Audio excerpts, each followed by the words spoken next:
सभी को राधे राधे, जय श्री कृष्ण। आइए आज हम आपके लिए रक्षाबंधन की एक बहुत ही प्यारी कहानी लेकर आए हैं, तो कहानी को पूरा जरूर सुनिएगा। आइए कहानी को शुरू करते हैं। एक गांव में एक जमींदार रहता था। उसके 3 बेटे थे। तीनों बेटों का विवाह हो चुका था। जो सबसे छोटा बेटा था, उसकी पत्नी का कोई भाई नहीं था। दोनों बड़े भाइयों की पत्नियां अपने पीहर जाया करती थी, तीज त्योहार खुशी से मनाया करती थी। लेकिन छोटी बहू का कोई भाई ही नहीं था। माता पिता की मृत्यु हो चुकी थी। बेचारी बड़ी उदास रहती थी। ऐसे ही रक्षाबंधन का त्योहार आया। दोनों जेठानियां घर जाने की तैयारी कर रही थी। वे सुबह सुबह उठी और घर का सारा काम करने लगी।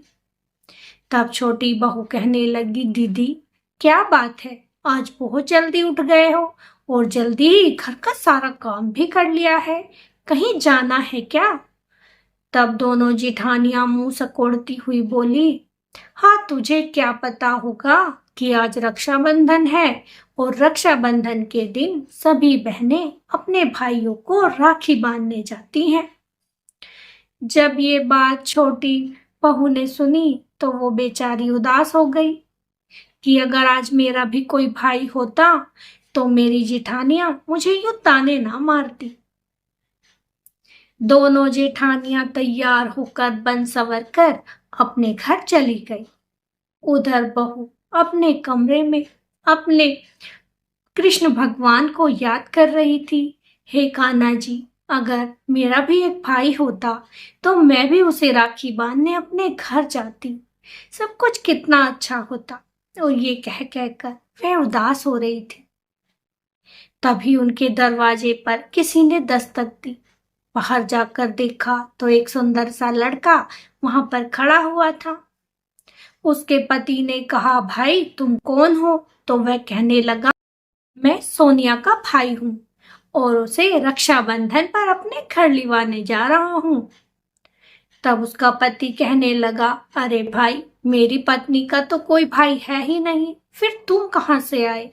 तब उसने कहा, मैं उसके दूर के रिश्ते का भाई हूँ और बाहर नौकरी करने गया था, कल ही वापस आया हूँ, इसीलिए सोचा कि अपनी बहन को अपने घर लिवा चलूं। उन्होंने अपनी पत्नी से जाकर पूछा कि तुम्हारा भाई तुम्हें लिवाने आया है? वह सोचने लगी, मेरा तो कोई भाई है ही नहीं, फिर कहाँ से मेरा भाई आ गया? बाहर जाकर देखा तो सच में एक लड़का खड़ा हुआ था। उसने उससे पूछा, भाई तुम कौन हो? क्योंकि मेरा तो कोई भाई नहीं है, फिर तुम कहाँ से आए? उसने अपनी बहन से भी यही कहा कि प्यारी बहन, मैं तेरे दूर के रिश्ते का भाई हूँ, बहुत दिनों से बाहर गया हुआ था, कल ही वापस आया हूँ, सोचा अपनी बहन को राखी के लिए घर ले आऊं, तेरी भाभी तेरा इंतजार कर रही है। अब तो उसके पति को संशय होने लगा कि अचानक से इसका भाई कहाँ से आ गया, जरूर कोई बात है जो इसने मुझसे छुपाई है। अब तो उसके पति ने बात का पता लगाने के लिए अपनी पत्नी को उस लड़के के साथ भेजने को कह दिया और कहा कि तुम इसे अपने पास रखो और कुछ दिन बाद मैं इसे लिवाने आ जाऊंगा। अब तो सोनिया ने भी अपना बैग पैक किया और अपने भाई के साथ चल दी। चलते चलते यही सोच रही थी, मैंने तो कभी किसी भाई के बारे में नहीं सुना, न जाने ये कहाँ से आ गया है। वह भी उसे एक बड़े ही आलीशान महल में ले गया। वह कहने लगी, भैया आप कौन हो और ये इतना सुंदर महल किसका है? तब वह कहने लगा, रे मेरी प्यारी बहन, ये महल भी मेरा ही है और मैं बहुत दिनों से बाहर गया हुआ था, इसीलिए तो मेरे बारे में नहीं जानती। मैं सच में तेरा भाई हूँ पगली, आ तुझे तेरी भाभी से मिलाता हूँ।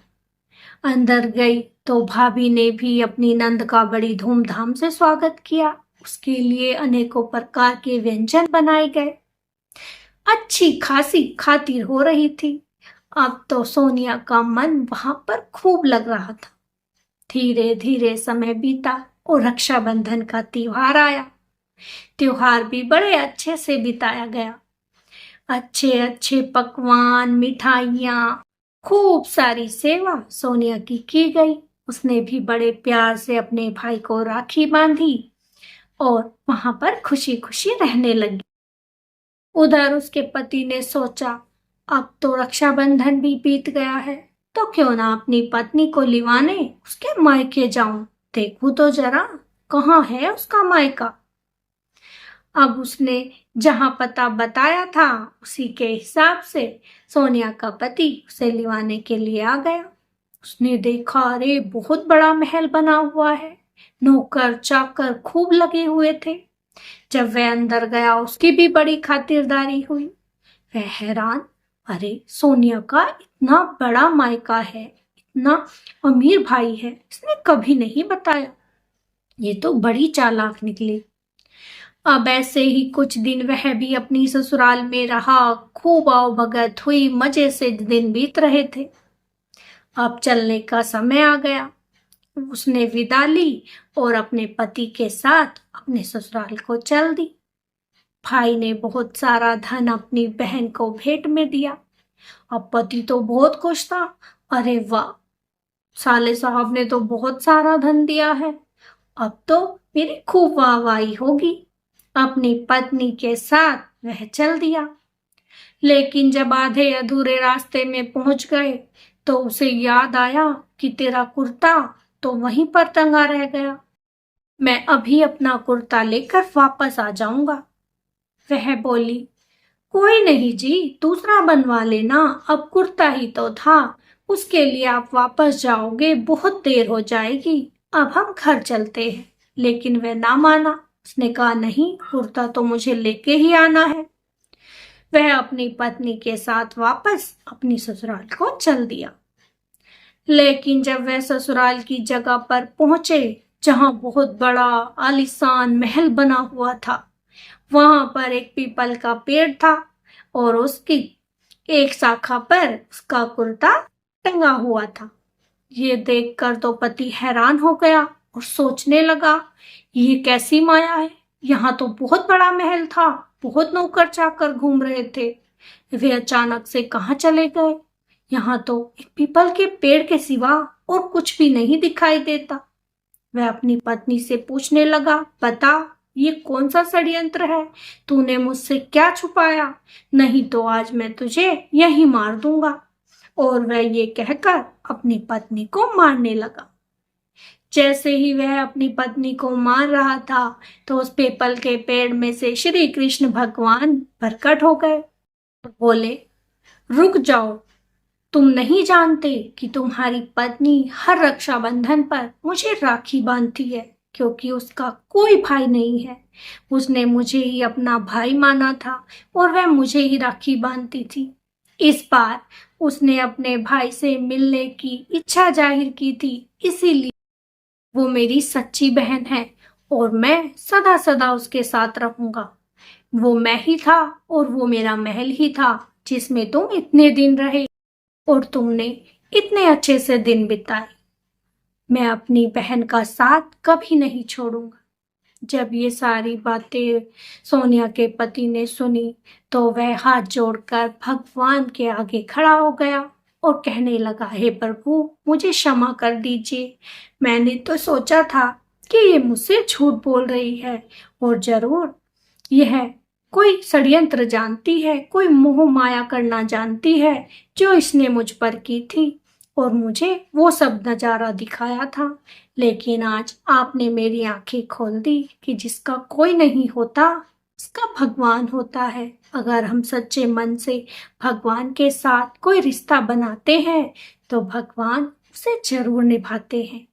तो आपको ये कहानी कैसी लगी कमेंट में जरूर बताइएगा और राधे राधे लिखे बिना मत जाइएगा। फिर मिलेंगे। राधे राधे। जय श्री कृष्णा।